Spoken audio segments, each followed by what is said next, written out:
Ya, kembali lagi di Newsroom pemirsa. Sebelum kita masuk ke pembahasan mengenai Kartu Sehat Bekasi, kita simak dulu penuturan Wali Kota Bekasi Rahmat Effendi pada hari Senin tanggal 9 Desember kemarin di Balai Kota Bekasi.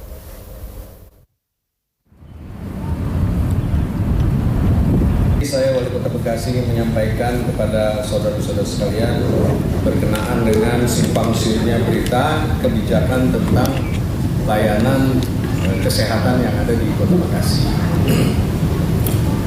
Sebagaimana kita maklumi ya bahwa Jaminan Kesehatan Nasional pemerintah ya telah mengeluarkan Perpres 82 yang menyatakan bahwa ya Jaminan Kesehatan Nasional adalah BPJS dan pengintegrasiannya melalui BPJS dan diperkuat dengan Permendagri 33 ya, yang mengamanatkan bahwa penyusunan APBD 2020 itu harus ya Jamkesda diintegrasikan dengan BPJS. Nah, pemerintah kota ya, menganalisa berkenaan dengan payung hukum penetapan pada saat pelaksanaan Kartu Sehat ini kan dari sejak 2012 ya, dari sejak Kartu Bekasi Sehat. Kita mereferensinya kepada pembukaan Undang-Undang Dasar. Negara wajib mensejahterakan, ada pasal 28H ya. Ada juga tentang Undang-Undang Nomor 23 Otonomi Daerah berkenaan dengan urusan yang menjadi wajib daerah.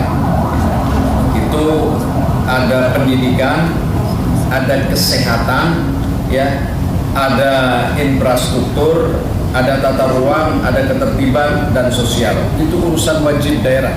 Kongruent dari pasal 9 ayat 3 Undang-Undang tentang otonomi daerah.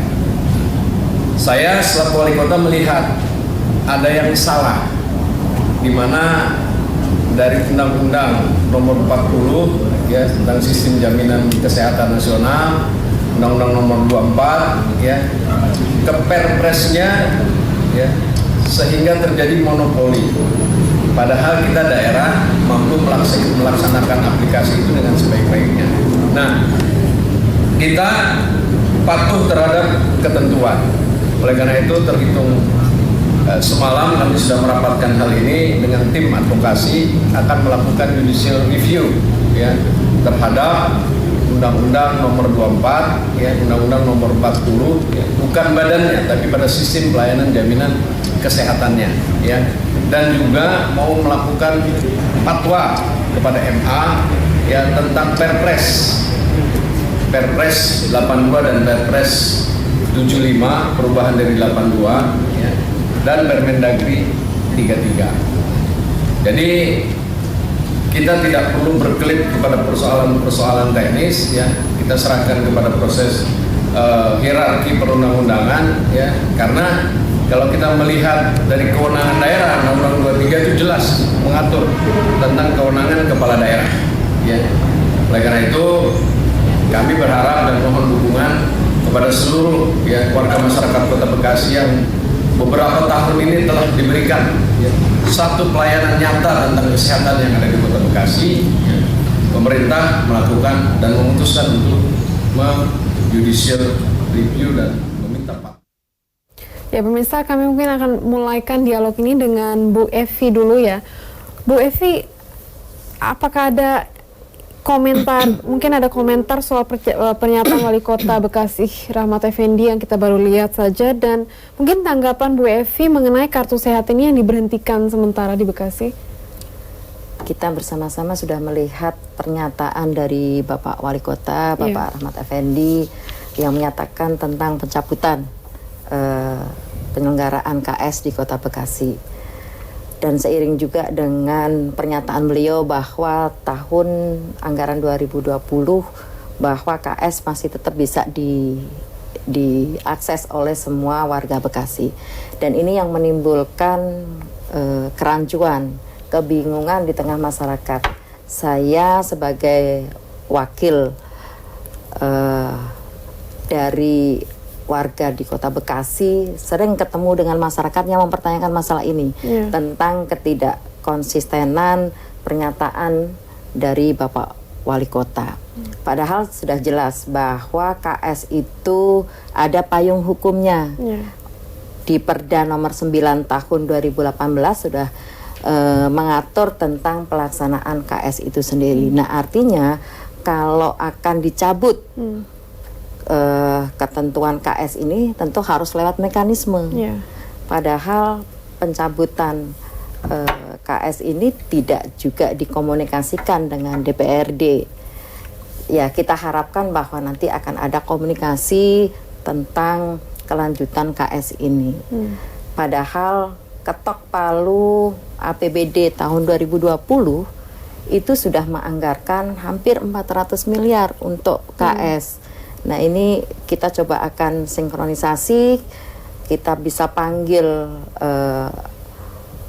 anggaran pemerintah agar bisa ada sinkronisasi terkait dengan penyelenggaraan KS dan anggaran yang sudah kita alokasikan. Oke, tapi bagaimana dengan sikap DPRD Kota Bekasi terhadap dicabutnya KS ini? Yang pertama tentu kita juga menyayangkan bahwa Bapak Wali Kota juga tidak ada komunikasi dengan DPRD terkait dengan surat edaran yang dikeluarkan.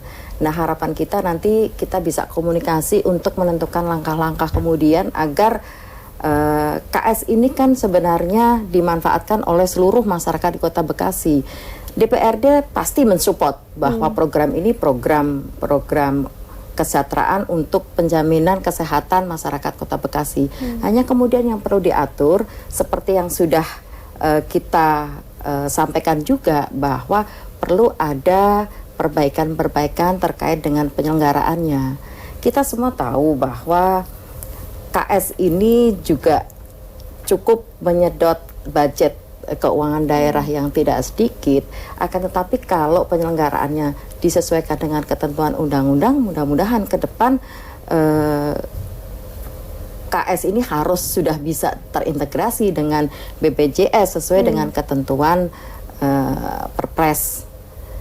Begitu, Mbak. Baik, Bu. Pak Yayat mungkin? Ya, kalau kita lihat hari ini di salah satu media massa nasional itu ada editorial tentang Perpres 75 2019. Itu yang menegaskan bahwa ini polanya kan pemerintah mendorong kepada BPJS Mandiri. Jadi di sini sebetulnya sudah disampaikan bahwa pemerintah itu akan menanggung lebih besar, pemerintah pusat itu dengan pemerintah akan menanggung lebih dari 73% untuk pembiayaan kesehatan.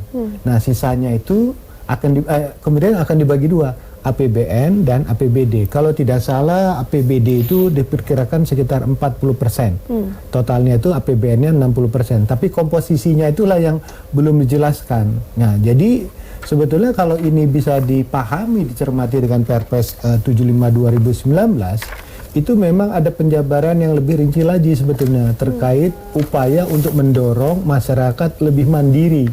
Cuman di dalam konteks pembayaran biaya kesehatan tersebut ada subsidi yang diberikan. Karena sebetulnya angka yang diberikan dalam konteks pembagian kelas 1, 2, dan 3 itu yang katanya besarannya untuk kelas 1 sekitar 160.000, kelas 2 itu 110.000, kemudian kelas 3 42.000 itu.